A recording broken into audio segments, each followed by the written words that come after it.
ಜಲಜ್ಯೇಷ್ಠನಿಭಾಕಾರಂ ಜಗದೀಶಪರಾಶ್ರಯಂ ಜಗತೀತಲವಿಖ್ಯಾತಂ ಜಗನ್ನಾಥಗುರುಂ ಭಜೆ. ಹರಿಕಥಾಮೃತಸಾರ ಗುರುಗಳ ಕರುಣದಿಂದಾಪನಿತು ಪೇಳುವೆ, ಪರಮ ಭಗವದ್ಭಕ್ತರಿದನಾದರರಿ ಕೇಳುವುದು. ಇಟ್ಟಿಕಲ್ಲನು ಭಕುತಿಯಿಂದಲಿ ಕೊಟ್ಟ ಭಕುತಗೆ ಮೆಚ್ಚಿ ತನ್ನನೆ ಕೊಟ್ಟ, ಬಡ ಬ್ರಾಹ್ಮಣನ ಒಪ್ಪಿಡಿಯ ಬಲಿಗಖಿಲಾರ್ಥ. ಕೆಟ್ಟ ಮಾತುಗಳೆನದೆ ಚೈದ್ಯನ ಪೊಟ್ಟೆಯೊಳಗಿಂಬಿಟ್ಟ, ಬಾಣದಲಿಟ್ಟ ಭೀಷ್ಮನ ಅವಗುಣಗಳೆಣಿಸಿದನೆ ಕರುಣಾಳು. ಒಂದು ವಿಚಿತ್ರವಾದ ಪದ್ಯ. ಒಂದೇ ಪದ್ಯದಲ್ಲಿ ಅನೇಕ ಜನ ಭಕ್ತರ ಕಥೆಯನ್ನು ಸಂಗ್ರಹಿಸಿ ಹೇಳ್ತಾರೆ ದಾಸರಾಯರು. ಪುಂಡಲೀಕನ ಕಥೆಯನ್ನು ಸಂಗ್ರಹಿಸ್ತಾರೆ, ಕುಚೈಲ ಸುಧಾಮನ ಕಥೆಯನ್ನು ಸಂಗ್ರಹಿಸಿ ಕೊಡ್ತಾರೆ, ಶಿಶುಪಾಲನ ಕಥೆ, ಭೀಷ್ಮರ ಕಥೆ. ಎಲ್ಲ ಭಕ್ತರಿಗೆ ಭಗವಂತ ಯಾವ ರೀತಿಯಾಗಿ ಅನುಗ್ರಹಿಸಿದ, ಅವರು ಭಗವಂತನಿಗಾಗಿ ಮಾಡಿದ ಸೇವೆ ಎಂಥದ್ದು, ಅವರ ಮನೋಭಾವನೆ ಹೇಗಿಟ್ಟು ಭಗವಂತ ಅವರಿಗೆ ಹೇಗೆ ಒಲಿದ ಅನ್ನುವ ವಿಚಿತ್ರವಾದ ಚಿಂತನೆಗಳನ್ನು ಈ ಪದ್ಯದಲ್ಲಿ ದಾಸರಾಯರು ಅನೇಕ ಭಕ್ತರ ಚರಿತ್ರೆಗಳನ್ನು ಸಂಗ್ರಹಿಸಿಕೊಡ್ತಾ ಅವನ ಕಾರುಣ್ಯವನ್ನು ತಿಳಿಸಿದ್ದಾರೆ. ಮಾಡಬೇಕಾದ ಕರ್ತವ್ಯಗಳನ್ನು ಶ್ರದ್ಧೆಯಿಂದ ಪ್ರಾಮಾಣಿಕವಾಗಿ ಮಾಡಬೇಕು. ಭಗವಂತನ ಹಂಬಲಿಕೆ ನಮಗಿರುವಂತೆ ಅವನ ಸೃಷ್ಟಿಯಲ್ಲಿ ಬಂದ ನಾವು ಪ್ರಾಮಾಣಿಕವಾಗಿ ಮಾಡಬೇಕಾದ ಕರ್ತವ್ಯಗಳನ್ನು ಕೂಡ ಮಾಡಿದಾಗ ಭಗವಂತ ಅನುಗ್ರಹಿಸ್ತಾನೆ ಅನ್ನತಕ್ಕಂತಹ ಚಿಂತನೆಯನ್ನು ಕೂಡ ಈ ಪದ್ಯದ ಮುಖಾಂತರ ನಮಗೆ ಕೊಡ್ತಾರೆ. ಮೊದಲು ಅವರು ಹೇಳುವ ಒಂದು ಭಕ್ತನ ಕಥೆ, ಇಟ್ಟಿಕಲ್ಲನು ಭಕುತಿಯಿಂದಲಿ ಕೊಟ್ಟ, ಭಕುತನಿಗೆ ಮೆಚ್ಚಿ ತನ್ನನೆ ಕೊಟ್ಟ. ಆ ಭಕ್ತ ಭಗವಂತನಿಗೆ ಕೊಟ್ಟದ್ದೇನಿಲ್ಲ, ಭಕ್ತರು ಕೊಟ್ಟದ್ರಿಂದ ಅವನಿಗೇನಾಗಬೇಕಾಗಿದೆ? ಏನಾಗಬೇಕಾಗಿಲ್ಲ. ಆ ಭಕ್ತ ಕೊಟ್ಟದ್ದು ಒಂದು ಇಟ್ಟಿಗೆ, ಮನೆ ಕಟ್ಟಲಿಕ್ಕೆ ಬಳಸ್ತಾರಲ್ಲ, ಇಟ್ಟಂಗಿ ಅಂತಾರೆ ಕನ್ನಡದಲ್ಲಿ ಎಲ್ಲ, ಇಟ್ಟಿಗೆ ಅಂತಾರೆ ಅದನ್ನು. ಇಷ್ಟಿ ಅಂದರೆ ಯಾಗ, ಇಷ್ಟಿಕಾ ಆ ಯಜ್ಞಕ್ಕೆ ಬೇಕಾದ ಹೋಮಕುಂಡಲವನ್ನು ಕಟ್ಟಲಿಕ್ಕೆ ಬೇಕಾದ ಕಲ್ಲನ್ನು ಇಷ್ಟಿಕಾ ಅಂತ ಸಂಸ್ಕೃತದಲ್ಲಿ ಕರೀತಾರೆ. ಅದನ್ನೇ ಇಟ್ಟಿಗೆ ಅಂತ ಕನ್ನಡದಲ್ಲಿ, ಆಡು ಭಾಷೆಯಲ್ಲಿ ಇಟ್ಟಂಗಿ ಆಗಿರೋದೆ. ಹೀಗೆ ಇಟ್ಟಿಗೆ ಅಂದರೆ ಇಷ್ಟಿಕಾ, ಯಜ್ಞಕುಂಡಲ ಕಟ್ಟಲಿಕ್ಕೆ ಬೇಕಾದ ಒಂದು ಪದಾರ್ಥ, ಅದು ಇಟ್ಟಿಗೆ ಅಂತ ಕರೀತಾರೆ. ಇಂತಹ ಈ ಭಕ್ತ ಭಗವಂತನಿಗೆ ಭಕ್ತಿಯಿಂದ ಕೊಟ್ಟದ್ದು ಒಂದು ಇಟ್ಟಿಗೆ, ಅದು ಅಲಕ್ಷ್ಯದಿಂದ. ಆದರೂ ಭಗವಂತ ಮೆಚ್ಚಿ ತನ್ನನೆ ಕೊಟ್ಟ. ಅವನ ಭಾವನೆ, ಅವನ ಪ್ರಾಮಾಣಿಕತೆ, ಅವನು ಮಾಡಬೇಕಾದ ಪ್ರಾಮಾಣಿಕವಾದ ಕರ್ತವ್ಯ ನಿಷ್ಠೆ, ಅದನ್ನು ನೋಡಿ ಭಗವಂತ ಅವನಿಗೆ ತನ್ನನ್ನೇ ತಾನು ಕೊಟ್ಟುಕೊಂಡ ಅನ್ನುವಂತೆ ಒಂದು ಕಥೆಯನ್ನು ಸಂಗ್ರಹಿಸಿ ಕೊಡ್ತಾರೆ. ಅದು ಯಾರು ಆ ಭಕ್ತ? ಅವನೇನು ಪ್ರಾಮಾಣಿಕವಾಗಿ ನಡೆದುಕೊಂಡ, ಅವನ ಕರ್ತವ್ಯ ನಿಷ್ಠೆ ಅಂಥದ್ದಾಗಿತ್ತು, ಅವನು ಇಟ್ಟಿಗೆಯನ್ನು ಯಾಕೆ ಕೊಟ್ಟ ಭಗವಂತನಿಗೆ? ಬಹಳ ರೋಚಕವಾಗಿರತಕ್ಕಂತಹ ಕಥೆ ಅದು. ಅದನ್ನು ಇಂದು ನಾವು ಚಿಂತನೆಗೆ ತಂದುಕೊಳ್ಳೋಣ ಸಾಧ್ಯವಾದಷ್ಟು. ಪುಂಡಲೀಕ ಅಂತ ಒಬ್ಬ ಬ್ರಾಹ್ಮಣ, ಪುಂಡಲೀಕ. ಈ ತರುಣ ಹೇಗಿದ್ದಾನೆ ಅಂದರೆ, ಇನ್ನೊಬ್ಬರು ಹೇಳಿದ್ದನ್ನು ಕೇಳಬಾರ್ದು, ಬಹಳ ತಿರಸಷ್ಟ. ಯಾರು ಹೇಳಿದ್ದನ್ನು ಕೇಳಬಾರ್ದು, ಹಠಮಾರಿ, ತನ್ನ ತಲೆಯಲ್ಲಿ ಬಂದದ್ದೇ ಮಾಡೋರು. ಯಾರು ಬೇಡ ಅಂದ್ರಿಲ್ಲ, ಯಾರು ಮಾಡು ಅಂದ್ರಿಲ್ಲ, ಮಾಡು ಅಂದರೆ ಮಾಡೋಲ್ಲ, ಬೇಡ ಅಂದರೆ ಬಿಡೋಲ್ಲ. ತಂದೆ ತಾಯಿಗಳೇ ಹೇಳಿದರೂ ತಂದೆ ತಾಯಿ ಮೇಲೂ ವಿಶ್ವಾಸ ಇಲ್ಲ, ತನ್ನ ತಲೆಯಲ್ಲಿ ಬಂದದ್ದನ್ನು ಮಾಡದೆ ಬಿಡೋಲ್ಲ. ಇಂತಹ ಒಂದು ಹಠಮಾರಿ ಹುಡುಗ, ತರುಣ ಇವನು ಪುಂಡಲೀಕ. ಒಂದು ಕಾಲದಲ್ಲಿ ತಂದೆ ತಾಯಿಗಳಿಗೆ ವೃದ್ಧಾಪ್ಯ ಬಂತು. ಇಂತಹ ಹಠಮಾರಿ ಹುಡುಗನಿಂದ ಈ ವೃದ್ಧಾಪ್ಯದಲ್ಲಿ ನಾವು ಹೇಗೆ ಜೀವನ ಮಾಡಬೇಕು ಅನ್ನುವ ಮಾನಸಿಕ ತೊಂದರೆ. ಯಾರೋ ಹೇಳಿದರು, ಒಂದು ಮದುವೆ ಮಾಡಿ, ಹೇಳುವವರು ಹೇಳಿದರೆ ಕೇಳ್ತಾನವನು ಅಂದರು. ಯಾರೋ ಕನ್ಯೆ ಕೊಟ್ಟರು ಪುಣ್ಯಾತ್ಮರು, ಮದುವೆಯನ್ನು ಮಾಡಿದರು ತಂದೆ ತಾಯಿಗಳು. ಆದರೆ ಇವನ ಸ್ವಭಾವ ಏನು ಬದಲೇ ಆಗಲಿಲ್ಲ. ಮನೆಯಲ್ಲಿ ತಂದೆ ತಾಯಿ ಇಬ್ಬರೇ ಒದ್ದಾಡ್ತಾ ಇದ್ದರು. ಒದ್ದಾಡುವ ಇನ್ನೊಂದು ಜೀವ ಹೆಂಡತಿ ಹೆಚ್ಚಿನದಾಯಿತು ಅಷ್ಟೇ. ಇವನಲ್ಲಿ ಏನು ಬದಲಾವಣೆ ಆಗಲಿಲ್ಲ. ಹೀಗಿರುವಾಗ ಜೀವನದಲ್ಲಿ ಒಂದು ಬದಲಾವಣೆ ಆಗುವ ಕ್ಷಣ ಅಂತಿರ್ತದೆ. ಕೆಲವರಿಗೆ ಆ ಕ್ಷಣ ಬೇಗ ಬರ್ತದೆ, ಕೆಲವರಿಗೆ ತಡವಾಗಿ ಬರ್ತದೆ, ಕೆಲವರಿಗೆ ಒಂದೇ ಜನ್ಮದಲ್ಲಿ ಬರಲ್ಲ, ಅದು ಯಾವುದೋ ಜನ್ಮಕ್ಕೆ ಇರಲಿ, ಅಂತೂ ಟರ್ನಿಂಗ್ ಪಾಯಿಂಟ್ ಅಂತಾರೆ. ಹಾಗೆ ಈ ಪುಂಡಲೀಕನಿಗೆ ಒಂದು ಬದಲಾವಣೆಯ ಕಾಲ ಬಂತು. ಏನದು ಬದಲಾವಣೆಯ ಕಾಲ ಅಂದರೆ, ಅವನು ಯಾವ ಹಳ್ಳಿಯಲ್ಲಿ ವಾಸ ಮಾಡುತ್ತಾ ಇದ್ನೋ ಆ ಹಳ್ಳಿಗೆ ಕೆಲವು ಸಾಧು ಸಂತರಗಳ ಗುಂಪು ಬಂತು. ಅವರು ಬಂದದ್ದು ಬೇರೆ ಉದ್ದೇಶದಿಂದ. ಅವರು ಕಾಶಿ ಯಾತ್ರೆಗೆ ಹೊರಟವರು. ಯಾವ ಊರಿನಲ್ಲಿ ಅನುಕೂಲ ಆಯಿತು ಅಲ್ಲಿ ಸ್ನಾನ ಅನೇಕಗಳನ್ನು ಮುಗಿಸ್ಕೋಬೇಕು, ಕಾಶಿ ಕ್ಷೇತ್ರ ಮಹಾತ್ಮೆಯನ್ನು ಹೇಳಬೇಕು ಆ ಊರಿನ ಜನರಿಗೆ, ಊಟ ಮಾಡಿ ಮುಂದೆ ಪ್ರಯಾಣ ಮಾಡ್ತಾ ಇರಬೇಕು. ಹೀಗೆ ಸಾಧುಗಳ ಒಂದು ಗುಂಪು ಆ ಪುಂಡಲೀಕ ಇದ್ದ ಊರಿಗೆ ಬಂತು. ಆಗ ಆ ಪುಂಡಲೀಕನ ಹೆಂಡತಿ ಮಹಾ ಆಸ್ತಿಕಳು, ಭಗವದ್ಭಕ್ತಳು, ಇಂತಹ ಸಾಧುಗಳಲ್ಲಿ ಅಪಾರವಾಗಿರತಕ್ಕಂತಹ ಗೌರವ ಇದ್ದವಳು, ಸಾಧುಗಳ ಸಹವಾಸದಿಂದ ಬದಲಾಗದೇ ಇರೋವರೇ ಇಲ್ಲ ಅನ್ನುವ ಅಪಾರವಾದ ವಿಶ್ವಾಸ ಇಟ್ಟವಳಿಗೆ. ಹಾಗಾಗಿ ಅಂದು ತನ್ನ ಗಂಡನನ್ನು ಕಾಲು ಹಿಡಿದು ಪ್ರಾರ್ಥನೆ ಮಾಡುತ್ತಾಳೆ, ಇವತ್ತು ನಾನು ಮದುವೆ ಆದ ದಿನದಿಂದ ಇವತ್ತಿನವರೆಗೆ ನಿಮ್ಮಿಂದ ಯಾವುದನ್ನು ಬಯಸಿದ್ದಿಲ್ಲ. ಇಂದು ನಾನೊಂದು ಬಯಸ್ತೇನೆ, ನನ್ನ ಇಷ್ಟಾರ್ಥವನ್ನು ಪೂರೈಸಬೇಕು. ಪುಂಡಲೀಕೇನೋ ಸೀರೆಗೆರೆ ಬಯಸಿದ್ದಾಳು, ಕೊಟ್ಟರಾಯ್ತು ಅಂತ ಏನು ಹೇಳು ಅಂದ. ನೀವು ನಡೆಸಿಕೊಡ್ತೇನೆ ಅಂದರೆ ಕಾಲು ಬಿಡ್ತೇನೆ, ಇಲ್ಲ ಅಂದರೆ ಇಲ್ಲ. ಆಯಿತು ನಡೆಸಿಕೊಡ್ತೇನೆ ಹೇಳು ಅಂದಾಗ, ಇವತ್ತು ನಮ್ಮ ಊರಿಗೆ ಸಾಧುಗಳು ಬರ್ತಾ ಇದ್ದಾರೆ.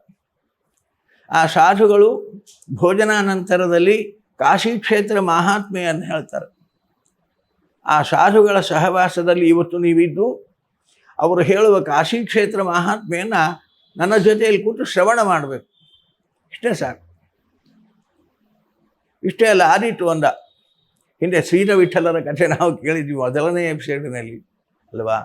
ಹಾಗೆ ಇವನು ಪುಂಡಲೀಕ ಭಕ್ತನಾಗುವ ಮೊದಲು ಇಂಥ ಅವಸ್ಥೆಯಲ್ಲಿದ್ದ. ಹೆಂಡತಿಯ ಮಾತು ಕೇಳಿದ, ಆಯಿತು ಇವತ್ತೊಂದು ದಿನ ಬರ್ತೇನೆ ಅದಕ್ಕೇನು ಅಂದ. ಹೆಂಡತಿಯವನನ್ನು ಸಾಧುಗಳ ಆ ಸತ್ಸಂಗ ಎಲ್ಲಿ ನಡೆಯುತ್ತಾ ಆಯಿತು ಆ ಸಭೆಗೆ ಕರೆದುಕೊಂಡು ಹೋದರು. ಅವರಿಂದ ತೀರ್ಥಪ್ರಸಾದ ಆಯಿತು. ಅವರು ತಾವು ಕಾಶಿ ಕ್ಷೇತ್ರ ಮಹಾತ್ಮೆಯನ್ನು, ಆ ಕಾಶಿಯಲ್ಲಿ ಹರಿಯತಕ್ಕಂತಹ ಗಂಗೆಯ ಮಹಾತ್ಮೆಯನ್ನು, ಆ ವಿಶ್ವೇಶ್ವರನ ಅಪಾರವಾದ ದಯೆ, ಆ ಕಥೆಗಳನ್ನೆಲ್ಲ ತಾವು ಹೇಳ್ತಾ ಇದ್ದಾರೆ. ಕಾಶಿ ಕ್ಷೇತ್ರ ದರ್ಶನವೇ ಬಹುಜನ್ಮದ ಪುಣ್ಯಾರ್ಜಿತವಾದ ಪುಣ್ಯದಿಂದ ಅದು ಲಭ್ಯವಾಗ್ತದೆ. ಕಾಶೀಶ್ವರನ ಪ್ರಸಾದ ಬಹುಜನ್ಮದ ಪುಣ್ಯದಿಂದ ಅದಾದೀತು, ಒಂದು ಜನ್ಮದ ಪುಣ್ಯದಿಂದ ಅದಾಗುವ ಕೆಲಸ ಅಲ್ಲ. ಗಂಗಾ ಸ್ನಾನ ಸಕಲ ಪಾಪ ಪರಿಹಾರಕವಾಗಿರತಕ್ಕಂಥದ್ದು. ಹೀಗೆಲ್ಲ ಗಂಗಾ ಅಂತ ಬಾಯಲ್ಲಿ ಹೇಳಿದರೆ ಸಾಕು, ಗಂಗಾ ಅಂತ ಮನಸ್ಸಿನಲ್ಲಿ ಸ್ಮರಣೆ ಮಾಡಿದರೆ ಸಾಕು, ಸಕಲ ಪಾಪಗಳಿಂದ ಮನುಷ್ಯ ನಿರ್ಮುಕ್ತನಾಗುತ್ತಾನೆ. ಇಂತಹ ಗಂಗೆಯನ್ನು ತಲೆಯಲ್ಲಿ ಧರಿಸಿದ್ದಾನೆ ಗಂಗಾಧರ ಅವನು. ಇಂತಹ ಗಂಗಾಧರನ ಮಹಿಮೆ ಅಪಾರವಾದದ್ದು. ದಯಾಶೀಲ ಅವನು ಎಂದವರಾಗಿ ಆ ಶಿವನ ಚರಿತ್ರೆಯನ್ನು, ಅವನು ತಲೆಯಲ್ಲಿ ಹೊತ್ತ ಗಂಗೆಯ ಮಹಾತ್ಮೆಯನ್ನು, ಆ ಶಿವನ ಅಪಾರವಾದ ಕಾರುಣ್ಯವನ್ನು ಬಹಳ ಹೊತ್ತು ಪ್ರವಚನ ಮಾಡಿದರು ಆ ಸಾಧುಗಳು. ಆ ಪ್ರವಚನವನ್ನು ಕೇಳಿದ ಪುಂಡಲೀಕನಿಗೆ ಮನಸ್ಸು ಪರಿವರ್ತನೆ ಆಯಿತು. ಯಾರ ಹೇಳಿದ ಮಾತನ್ನು ಕೇಳಿದ ಪುಂಡಲೀಕನಿಗೆ ಆ ಸಾಧುಗಳ ಸಹವಾಸದಲ್ಲಿ ಅವರ ಮಾತು ಕೇಳಿ ಮನಸ್ಸು ಪರಿಣಾಮ ಆಯಿತು. ತಾನು ಕಾಶಿ ಯಾತ್ರೆ ಮಾಡಬೇಕು, ತಾನು ಗಂಗಾ ಸ್ನಾನ ಮಾಡಬೇಕು, ಕಾಶಿ ವಿಶ್ವನಾಥನ ದಯೆಗೆ ತಾನು ಪಾತ್ರನಾಗಬೇಕು ಅನ್ನುವ ಭಾವನೆ ಆ ಪುಂಡಲೀಕನಿಗೆ ಬಂತು. ಹೆಂಡತಿಯನ್ನು ಕೂಡಿಕೊಂಡು ಮನೆಗೆ ಬಂದ.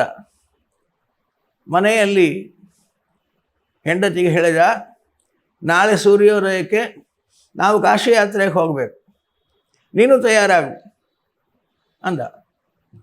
ಹೆಂಡತಿಯಲ್ಲೂ ಮನೆಯಲ್ಲಿ ಮುಪ್ಪಿನ ತಂದೆ ತಾಯಿಗಳಿದ್ದಾರೆ. ನಾವಿಬ್ಬರೂ ಕಾಶಿ ಯಾತ್ರೆಗೆ ಹೊರಟು ಹೋದರೆ ಆ ಮುಪ್ಪಿನ ತಂದೆ ತಾಯಿಗಳ ಗತಿ ಏನು? ಅವರಿಗೆ ಅಡಿಗೆ ಮಾಡಿ ಹಾಕುವವರು ಯಾರು? ಅವರಿಗೆ ಸೇವೆ ಮಾಡುವವರು ಯಾರು? ಆದ್ದರಿಂದ ನಿಮಗೆ ಕಾಶಿ ಯಾತ್ರೆ ಮಾಡಬೇಕು ಅನ್ನುವ ಬಯಕೆ ಇದ್ದರೆ ಆ ಸಾಧುಗಳ ಜೊತೆ ನೀವು ಕೂಡ ಕಾಶಿ ಯಾತ್ರೆಗೆ ಹೋಗ್ರಿ. ನಾನು ಬರಲ್ಲ.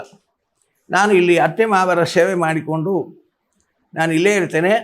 ನೀವು ಹೋಗಿ ಗಂಗಾ ಸ್ನಾನ ಮಾಡಿ ವಿಶ್ವನಾಥನ ದರ್ಶನ ಪಡೆದು ಅವನ ಪ್ರಸಾದ ಅನುಗ್ರಹ ಪಡೆದು ಬರ್ರಿ ಅಂತ ಬೇಡಿಕೊಂಡ್ಲು ಹೆಂಡತಿ. ಇದೆಲ್ಲ ಬಹಳ ಸಾವಿರಾರು ವರ್ಷಗಳ ಹಿಂದಿನ ಕಥೆ. ಅತ್ತೆ ಮಾವನ ಸೇವೆ ಮಾಡಿಕೊಂಡು ಮನೆಯಲ್ಲಿ ಇರ್ತೀನಿ ಅನ್ನೋರು ಈಗಿಲ್ಲ. ಬಹಳ ಹಳೆ ಕಥೆಯನ್ನಾಗಿ ಕೇಳ್ರಿ.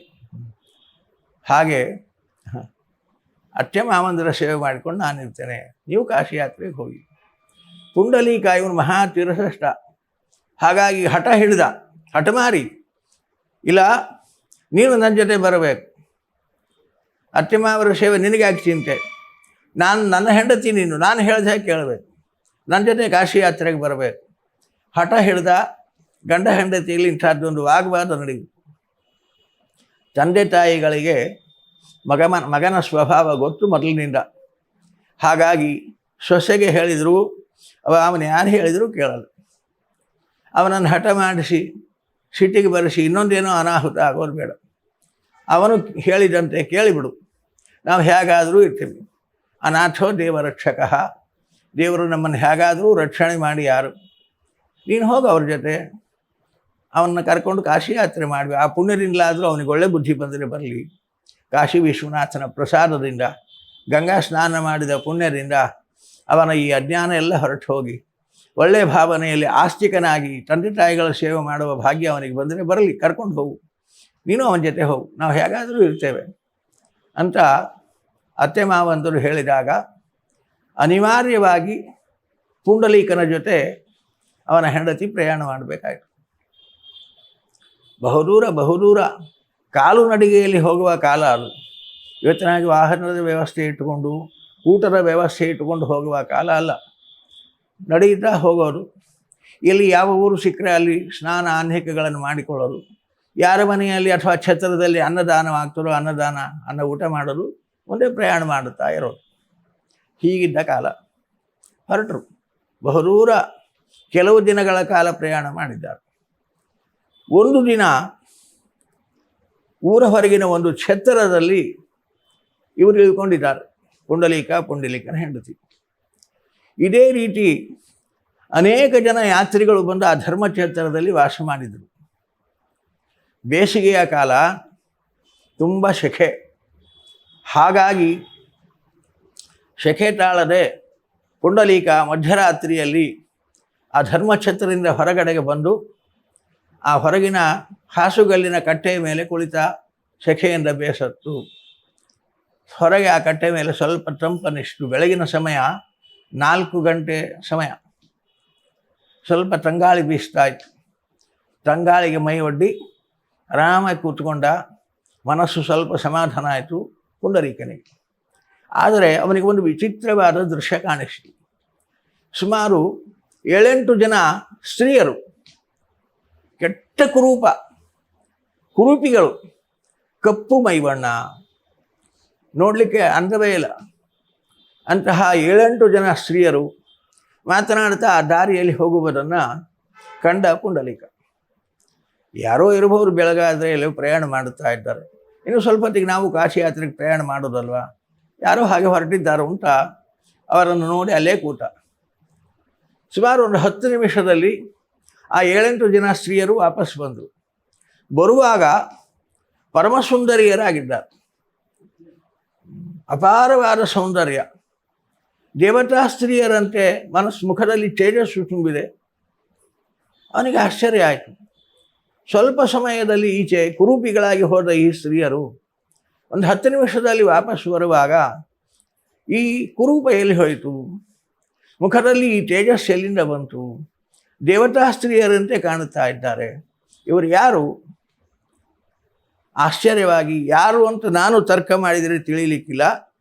ಅವರನ್ನೇ ಕೇಳಿದರಾಯಿತು ಅಂತ ಪುಂಡಲೀಕ ಕಟ್ಟೆಯಿಂದ ಜಿಗಿದು ಆ ಸ್ತ್ರೀಯರು, ದೇವತಾ ಸ್ತ್ರೀಯರು ಏನು ಗುಂಪು 7-8 ಜನರ ಗುಂಪು ಹೋಗ್ತಾ ಇತ್ತು, ಅಲ್ಲಿ ಬಂದು ಅವರಿಗೆ ನಮಸ್ಕಾರ ಮಾಡಿದ. ತಾಯಂದಿರ ನೀವು ಯಾರು? ಅವರು ಹೇಳಿದರು, ನಾನು ಗಂಗೆ, ಇವಳು ಯಮುನೆ, ಇವಳು ಕೃಷ್ಣವೇಣಿ, ಇವಳು ಸಿಂಧು, ನಾವೆಲ್ಲ ನದಿ ಅಭಿಮಾನಿ ದೇವತೆಗಳು. ಅವನಿಗೆ ಆಶ್ಚರ್ಯ, ದೇವತಾ ದರ್ಶನ ಆಗಿದೆ ಅವನಿಗೆ. ಆಶ್ಚರ್ಯದಿಂದ ಆ ತಾಯಂದಿರನ್ನು ಕೇಳಿದ, ಆ ನದಿ ಅಭಿಮಾನಿ ದೇವತೆಗಳನ್ನು ಕೇಳಿದ. ಸ್ವಲ್ಪ ಹೊತ್ತಿನ ಕೆಳಗೆ ನೀವು ಹೋಗುವಾಗ ಕುರೂಪ ಇತ್ತು, 10 ನಿಮಿಷದಲ್ಲಿ ಹೋಗಿ ಬರುವಾಗ ಒಳ್ಳೆ ದೇವತಾ ಸ್ತ್ರೀಯರಂತೆ ಕಾಣ್ತಾ ಇದ್ದೀರಿ. ಆ ಕುರೂಪ ಎಲ್ಲಿ ಹೋಯಿತು? ಕುರೂಪ ಬಂದಿತ್ತು ಯಾಕೆ? ಅದು ಕಳೆಯಿತು ಯಾಕೆ? ಏನು ಮಾಡಿದಿರಿ ನೀವು ಅಂತ ಕೇಳಿದ. ಆಗ ಆ ದೇವತಾ ಸ್ತ್ರೀಯರು ಆ ಪುಂಡಲೀಕನನ್ನು ನೋಡ್ತಾರೆ. ಚೇತನ ಒಳ್ಳೆಯ ಚೇತನ, ಉದ್ಧಾರ ಕಾಲ ಬಂದಿದೆ ಅಂತ ಭಾವಿಸಿ ಆ ನದಿ ಅಭಿಮಾನ ದೇವತೆಗಳು ಹೇಳಿದ್ರಪ್ಪ, ಇಲ್ಲೇ ಸಮೀಪದಲ್ಲಿ ಕುಕ್ಕಟ ಮುನಿಗಳು ಅಂತೂ ಒಬ್ಬ ಋಷಿಗಳಿದ್ದಾರೆ. ಆ ಋಷಿಗಳ ಆಶ್ರಮಕ್ಕೆ ಹೋಗಿ ನಾವು ಕಸಗುಡಿಸಿ ಥಳಿ ರಂಗೋಲಿ ಮಾಡಿ ಬರ್ತೇವೆ.